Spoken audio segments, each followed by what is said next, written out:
So thank you everyone for being here with us. We are going to start. So today we have Liquidity with us. So welcome to Fringe Finance X Space with Liquidity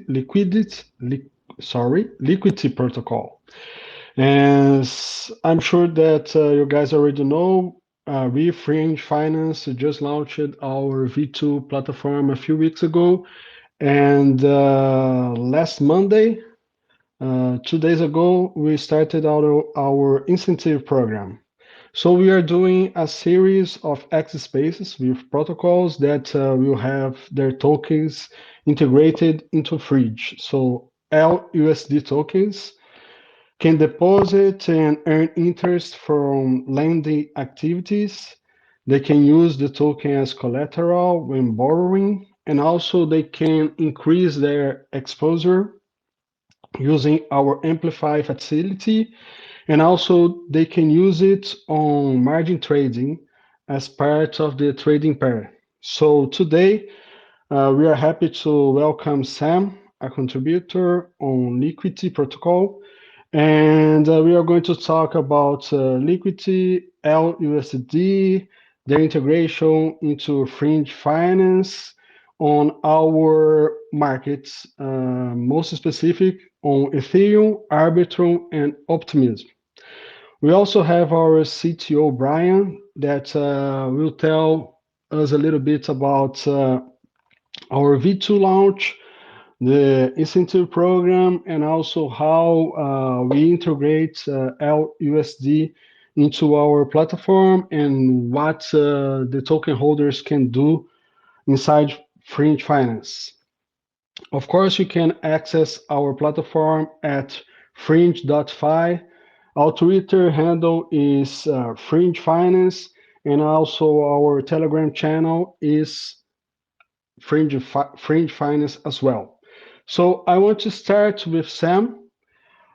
Sam, please introduce yourself and explain Liquidity for those few that don't know yet what is Liquidity and also LUSD.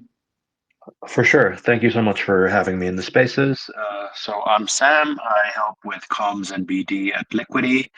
Liquity is a borrowing protocol which allows users to borrow against their ETH interest free. So essentially, in Liquity, users have three main use cases that they can use Liquity for. One is, as I mentioned, to borrow against Ether interest free. We have a one-time borrowing fee that users have to pay, but other than that, it's kind of fixed in terms of terms. You don't have an annual interest that users pay, and users can borrow at up to 91% loan to value on ETH as collateral. What makes us quite unique compared to some of the other borrowing protocols in the space is that Liquity is immutable slash unupgradable. What I mean by that is that we don't have governance. Nothing on the smart contracts can be changed. When we launched the protocol 3 years ago, that was the final state of the protocol. So it makes us quite resilient, and it makes us quite predictable for users as well. Uh, the what How we performed over the last 3 years since launch is we've issued over 4 billion in loans, and we are considered the protocol with the third most ETH on Ethereum after Maker and Aave. And our current TVL is also reflects the reputation we have in the space as being a very resilient protocol. We have over, I believe, close to 800 million TVL at the minute, and yeah, that's kind of like the gist of it. Uh, as I mentioned earlier, just to go back onto how people use us, some people use us to borrow against their Ether to pay like for daily expenses. Some people use us to leverage their ETH position up as well. So, because of the low fixed costs that we have. And the third thing that people use us for is also to earn yield on a stable coin, LUSD, that is uh, highly robust in the sense that it is only backed by Ether and no real world assets whatsoever. And also, there's over 20 different places across DeFi where they can use LUSD, be it on a money market, be it to get to pair it with a different stablecoin on AMMs like Uniswap and whatnot, and also a few other things. Wonderful, Sam. One thing that I see that people asked a lot is what was the idea behind the protocol? Why DeFi needed Liquity and LUSD? Mostly, which problem were you guys taking when you decided to create the protocol? Yeah, that's a great question. I think when we launched the protocol back in 2021, and we did research and all the prep work a year before that, it was a low interest rate environment, and at that time there was really no protocol that kind of provided a way for borrowers to borrow against their ETH interest free, right? So we kind of you had MakerDAO, you had Aave, places like that where you had to pay an annual interest, of be it 5%, 7%, whatever it is, but there was no place where you could borrow interest free. We kind of pioneered that in the space. That's the first thing, and I think that's what we kind of a key innovation we brought into the space. It also shows with the amount of times we've been forked. I think Liquity is the fourth most forked protocol in all of crypto.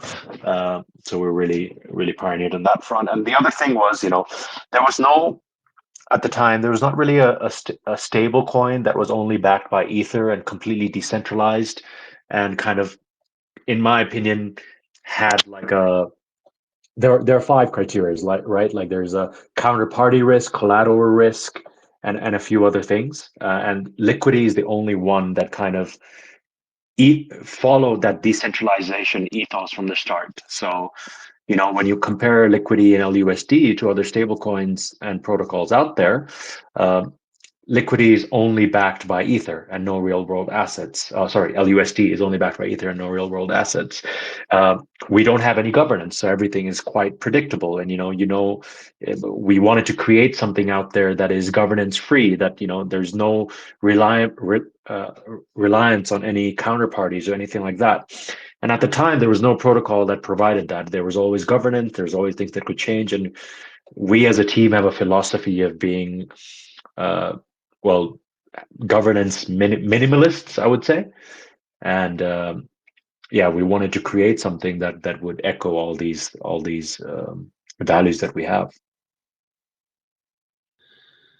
Wonderful. Thank you, Sam.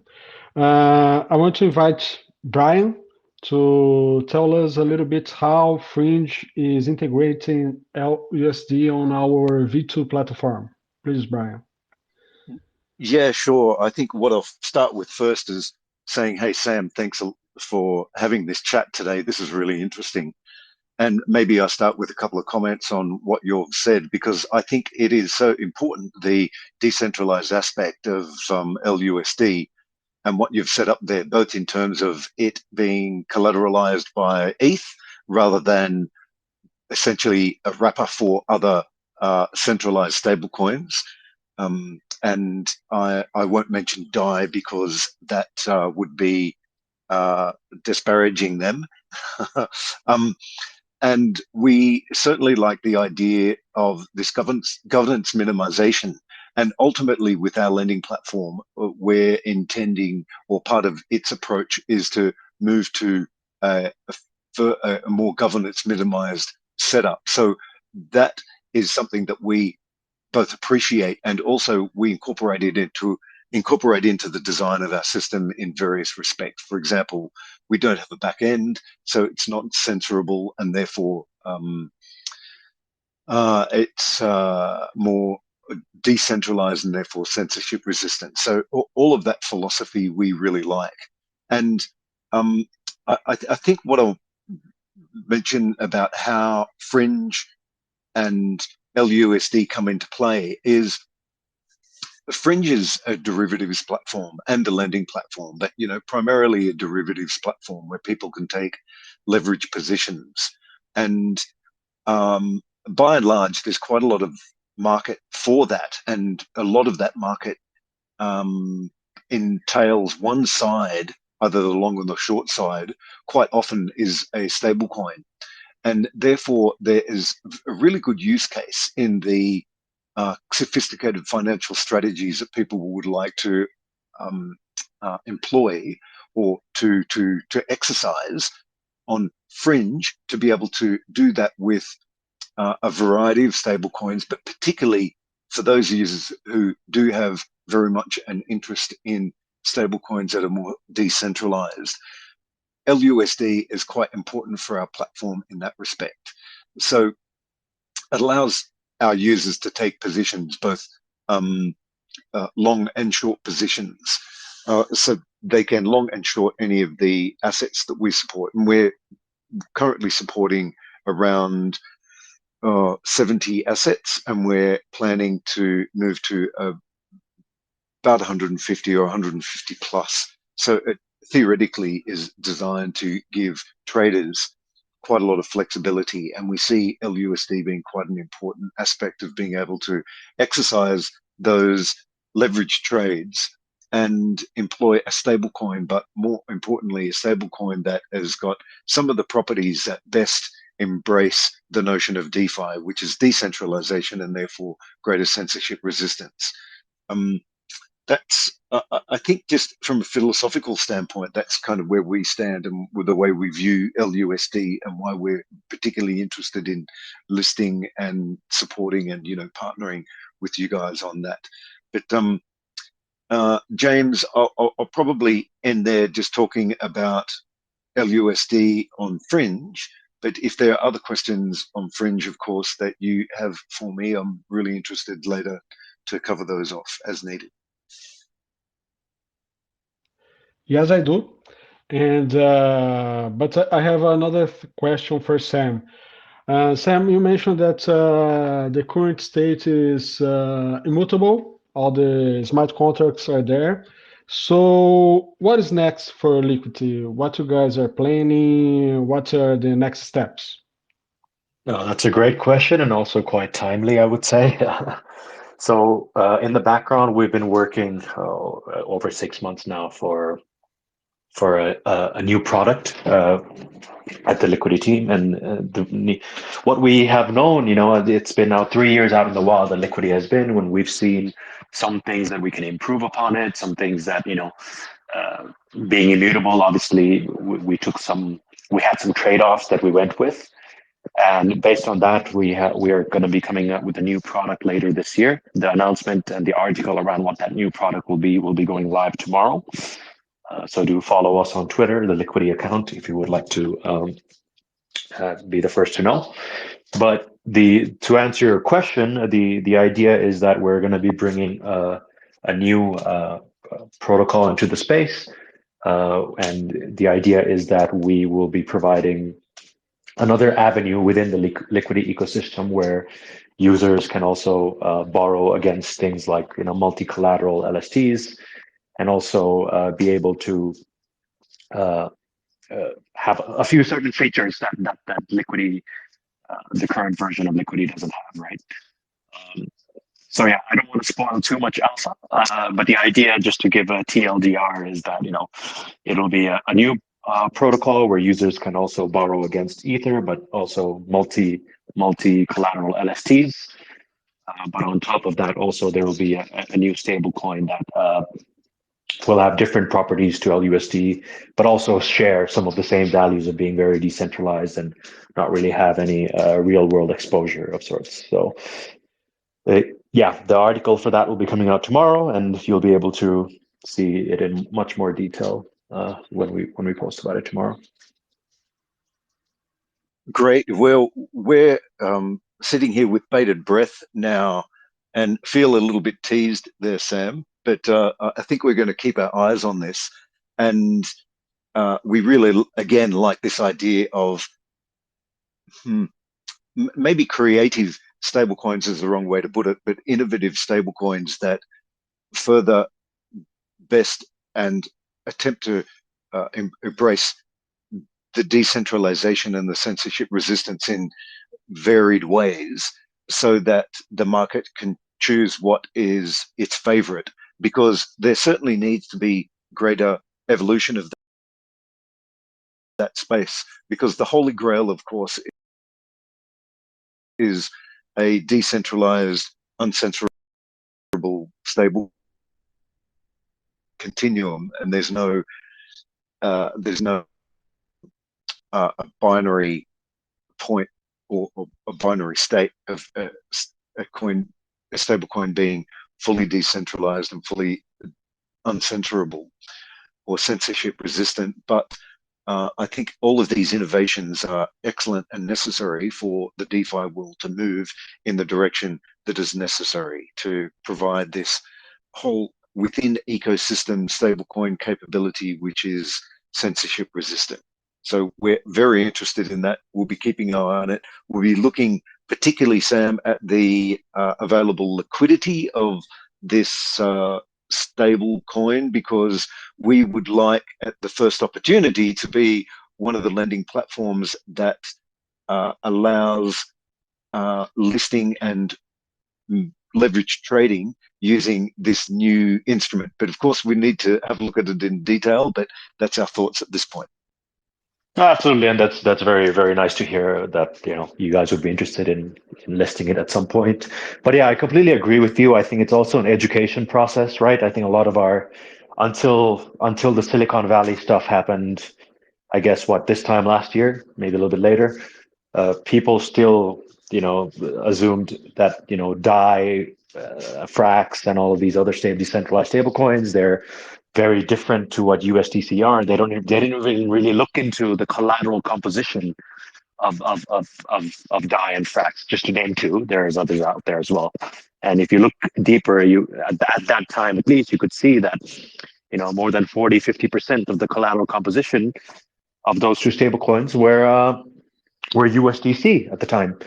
And obviously, I think it kind of, for us, that was a really good way of the market to signal its hand, saying think about decentralization as well. It's quite important because all these other stablecoins depegged quite a bit during that time. I think DAI went down to 90, 91 cents, and same goes for Frax. Whereas LUSD didn't really depeg at all, just for a couple of hours due to people panicking, I suppose. But within a couple of hours, it was totally back to being at around $1. I think situations like that, the problem is that people only start thinking about these things when shit hits the fan, when it should actually be quite a lot earlier. But yeah, back to the point about the new protocol and the new stablecoin. Yeah, we're quite excited about it, and I think it'll have, just like how we pioneered interest-free borrowing with Liquity, we do believe we have a couple of things that we're going to be bringing out that are going to be quite pioneering in the space as well. So I'll not say too much more because I don't want to leak anything. But yeah. Yeah, that's really great. We love it. Anyway, James, back over to you. Well, that's a nice conversation, especially on the decentralization aspect of it. And this is like Brian's mentioned, this is a theme that is really relevant for Fringe and also, of course, for Liquity. And one thing that I found interesting, and Sam, I wanted you to talk a little bit about that. For example, when you want to mint some LUSD, you are not able to go to Liquidity website. There is no front end. So other protocols, they provide different front ends to mint Liquidity. So to mint LUSD. So Sam, how you guys came up with this idea? Was the main reason behind that? Of course, it is decentralization, but can you expand a little bit on that decision? Yeah, so see, the philosophy of the team has always been how can we make the protocol stand the test of time and pretty much be as decentralized as possible? And distributed front ends was a key criteria to that, right? And for us, it was about, okay, how can we incentivize protocols / builders to run a front end for us? That's one thing. But also to add features on top of what Liquity is bringing, because Liquity is essentially a borrowing protocol. You can borrow against your ETH and whatnot, but there are certain things that I think that do not need to be associated with the core protocol, but can be added on top by various integrators and front ends. And that's exactly, one of the reasons, along with the decentralization element, why we decided to go with this approach. And you can see that, right? I'll just to name a few, like I'll name DeFi Saver, for example. With DeFi Saver, if you were to use them as a front end, you can do one-click leverage. You can do automated, DCAing into ETH with LUSD, and additional features like that for a user that are kind of built on top of the Liquity core protocol, right? And that's also actually something that we're thinking about for the new product that we're coming out with. It's also, we don't want we want to have a thriving ecosystem where people can actually build on top of what we've built. And yeah, I think it's just it's just an approach that we have taken in order to be as resilient as possible. Great. And Brian, can you tell a little bit about Fringe approach into decentralization and how our platform try to maximize this feature? Yeah, I will. I think what I might do is speak quite generally about Fringe and Fringe V2 in particular, and how it, again, still plays with LUSD, because I think there are a number of listeners to this space who will be from the Liquity side of the ecosystem and won't necessarily have encountered Fringe in the past. So very quickly, Fringe is, well, I'll outline some aspects of Fringe that I think are certainly worthwhile for me to mention. Fringe is a lending and derivatives trading platform. And so this is a DeFi platform that allows users both as lenders and also as borrowers and or traders to interact with the platform. We have quite a unique value proposition in respect of the number of assets that we are listing both right now, but also in the fullness of time. We have some engineering which really underpins our ability to deliver this, which is our new price oracle model. Because we support a whole host of not only the large cap tokens to be listed both as capital and collateral tokens on our platform, we list a lot of long tail assets. We have some, what we think are fairly good price and stability control mechanisms that, for example, prevent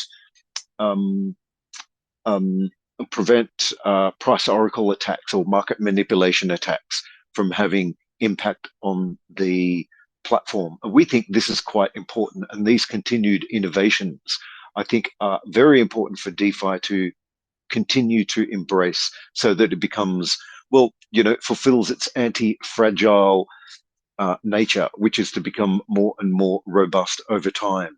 For example, just last year, there were in the order of $400 million worth of lost capital because of market manipulation attacks.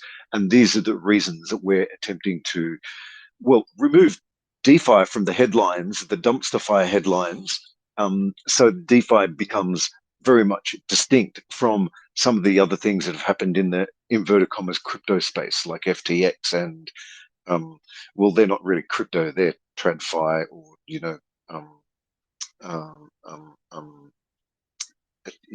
they really are just an extension of the traditional financial space. With Fringe, we have the ability to close out positions using your collateral. So this is really convenient for users, both traders and regular borrowers. So they do not have to have the capital asset on hand to close positions. They can just press a button, and we integrate with third-party DEX aggregators or liquidity aggregators to achieve that, so that collateral is sold for some of the capital asset and then closes the position and the remaining collateral is retained for the user. We are supporting LP tokens as both collateral tokens or collateral and also capital on our platform, so that LP token holders can seek additional yield by lending out their tokens, or unlock that capital that they have locked up in the LP tokens and use it as collateral to take out other loans to then participate in other respects in the DeFi ecosystem. We have a number of mechanisms which we think are very important to minimize costs for participants on the platform. And that, for example, is a good example would be our partial liquidation model. So if users find themselves in a situation, a trader or a borrower, that their position becomes below the minimum capitalization level for their open loan or trading position, the liquidation mechanism that Fringe has designed is a partial liquidation mechanism, which means only the minimum amount of liquidation to bring that position up to its minimum collateralization level is undertaken, and therefore the costs associated with that are only paid on that small amount of partial liquidation, rather than liquidating the entire position and a percentage of the entire position being charged to the lender or trader. So these kinds of things, I think, are very important to minimize costs and to create some further certainty for users of our platform. We think it's with these advanced features and advanced capabilities, the kinds of facilities that will bring real adoption. And through our listing of LUSD for either long side or short side of trading or lending positions, that gives users quite a lot of flexibility there. And I will say even DAOs and institutional investors who are holding LUSD or holding US denominated assets, US dollar denominated assets, can convert those to LUSD, place them onto our platform and seek yield there. So there are quite a lot of opportunities, and various other personas can exist, such as I did mention DAOs, but DAOs may participate in another way to lend out some of their project tokens, their governance tokens, or I should say, use that as collateral to take out loans that they can then use to fund operational aspects of their business. And therefore that reduces selling pressure for not needing to sell the collateral onto the open market. So there's some of the things that, for those who may not be familiar with Fringe, might give you a bit of insight too. But and there are a whole bunch of other things. Have a look at our docs and blog, because we've got some really good stuff in there that describes certain things in detail, such as our new interest rate model. That's really interesting. But I want to keep this fairly short. So there you go, James. Thank you. And we have that on 5 chains. So Ethereum, Arbitrum, Polygon, ZK and Optimism. And Sam, I want to ask you this because I didn't ask before. On which chains is LUSD available, and this new token and stablecoin that you guys are going to release will be available on which chains as well? Good question. So LUSD is available on Mainnet, on Arbitrum, on Optimism, on ZK Sync, and also on Polygon ZKVM. We're also just rolling out support for Base and Mantle as well. In terms of the new stablecoin, the idea is the same. First of all, we're going to prioritize Mainnet to begin with, because the borrowing protocol is going to be on Mainnet.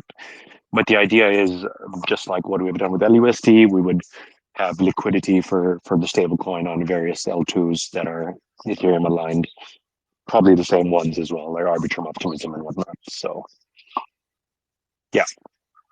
One question that I did have, like, did you with Fringe? Are you guys maybe this is for Brian. Are you guys prioritizing a specific chain for launch, or are you guys kind of you know all of those five ones that you mentioned are kind of it depends on the user really, and you're going to let the market decide. Yes, the latter. Yeah, we will let the market decide. There are different users on each of these chains, and they have different imperatives. And I think because we offer a broad set of capabilities, I think it's going to be interesting to see the kind of behavior that which is adopted by users on the various chains. So, and well, they have different imperatives. For example, on mainnet, people might like the extra censorship resistance there, or extra security rather than L2s, where, for example, the L2s might be controlled by a multi-sig. You know, those kinds of considerations may come into play, but they're many and varied, and it will depend on the individual. So yeah, we're not really particularly focusing in any chain. Cool, thanks. And let's dive a little bit on that, and also talking about our incentive program, Brian. Uh, we released our article last Monday explaining the program, the incentives, but can you give just a quick summary of what it is, how we are going to incentivize lenders to deposit their tokens on platform? Just a quick review. Sure. Okay. Very quickly, we are commencing our incentive program very shortly, at the beginning of March or early March. The intent there is to incentivize both lenders and borrowers to participate in our ecosystem, lenders, borrowers, and traders.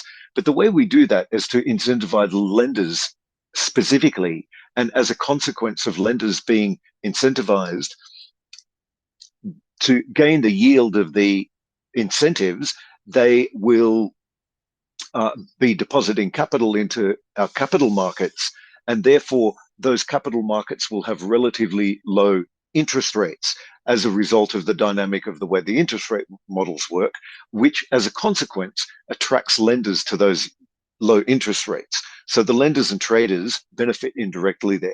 And so the design of this is to create an organically working system, and the incentive model is built on TVL incentives of the platform. So platform lender TVL targets. So that means it's something wholly within the lender's control, where they can where they're incentivized to contribute to that market. And we think it's a very clever approach, which is their incentives will be based on the amount of interest that they earn.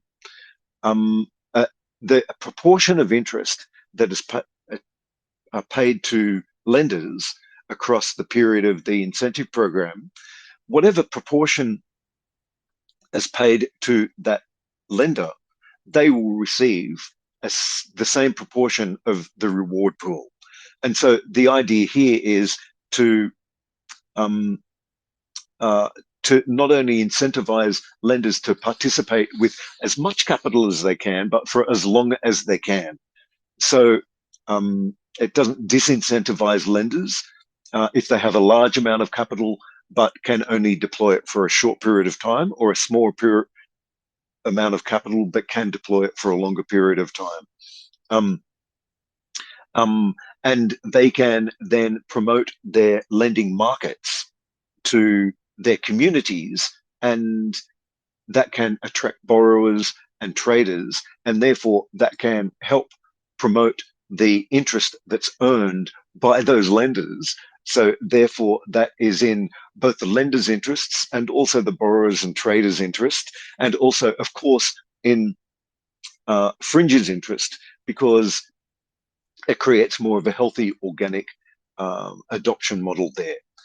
And lenders particularly like that, because then more quickly as other lenders see this dynamic in play, they will then also deposit their capital on the platform. And that means higher APY for the incentives that are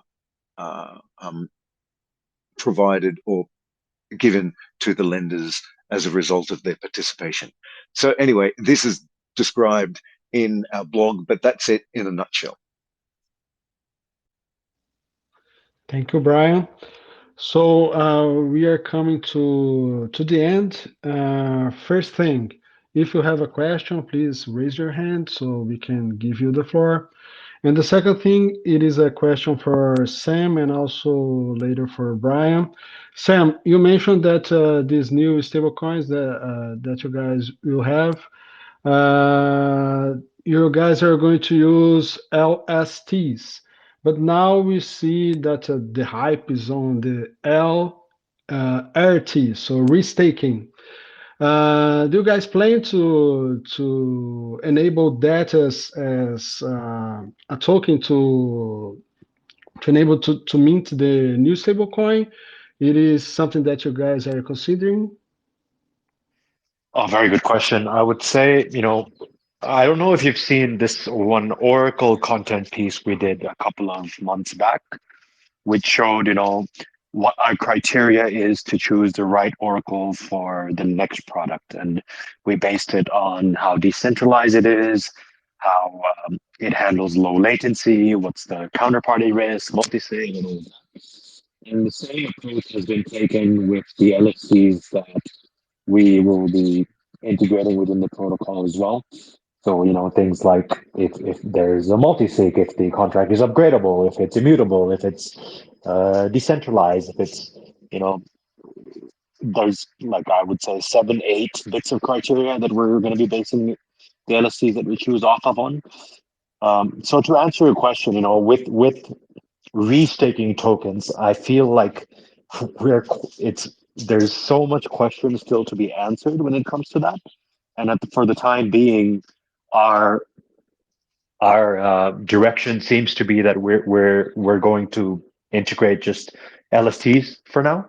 But then it's also a decision. I mean, we're still talking about it. We're still discussing internally to see if we'll be able to change that. But for the time being, the idea is that it will just be LSTs who fit those criteria that I mentioned earlier. And the idea also is that the protocol would, just like Liquity, would be unupgradable. So our thought process is that these LSTs have now been there for quite a while. If they've already kind of planned out their roadmap for the next 5-10 years, and this new protocol that we're coming out with also should be there in the next 5-10 years without any issues, right? And with LRTs, I think that risk is still yet to be. There's still a lot of research and a lot of moving pieces for that to work out, right? So for the time being, I think we're just gonna integrate LSTs. Okay, thank you. It is a fair point. And Brian, also our community raised this question like a few days ago. If Fringe has plans to integrate LRTs, restaking tokens into our platform.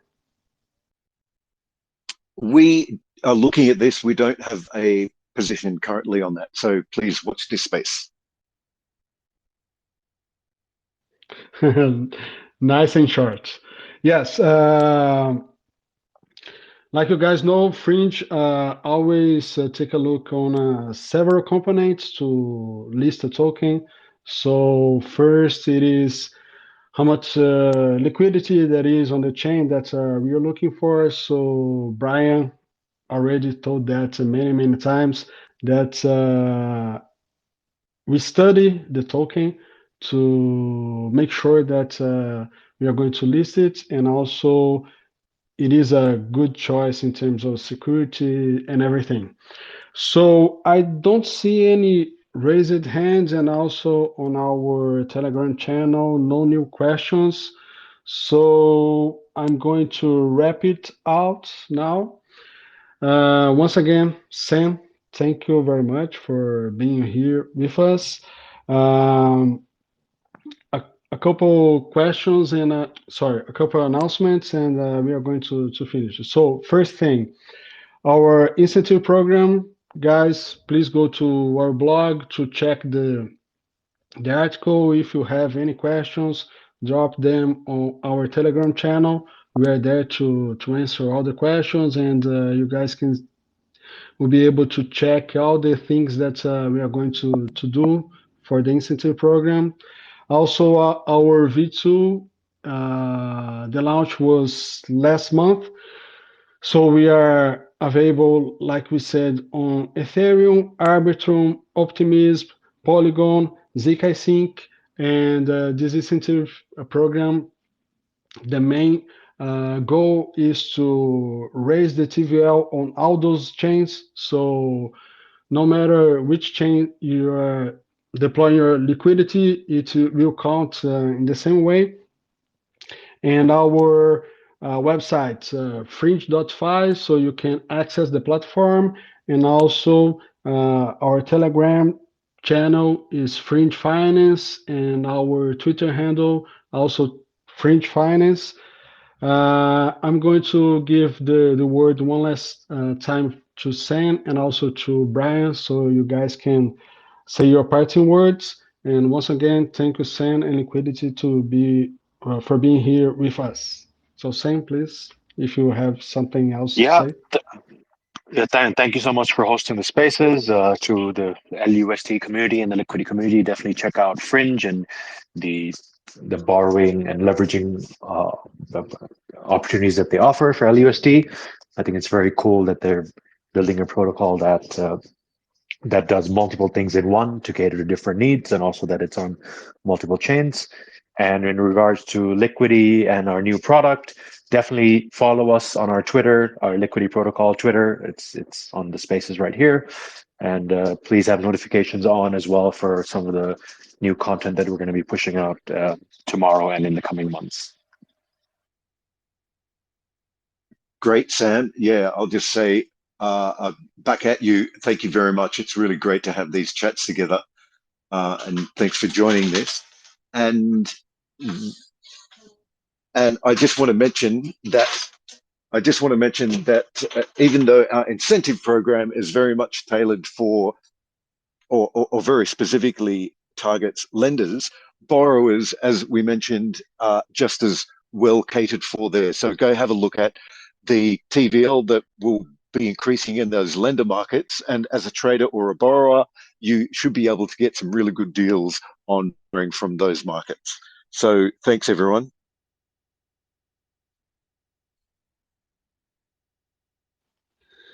So, thank you, everyone. Have a nice day, and see you later on our next space. See you. Bye bye. Thank you so much. Bye.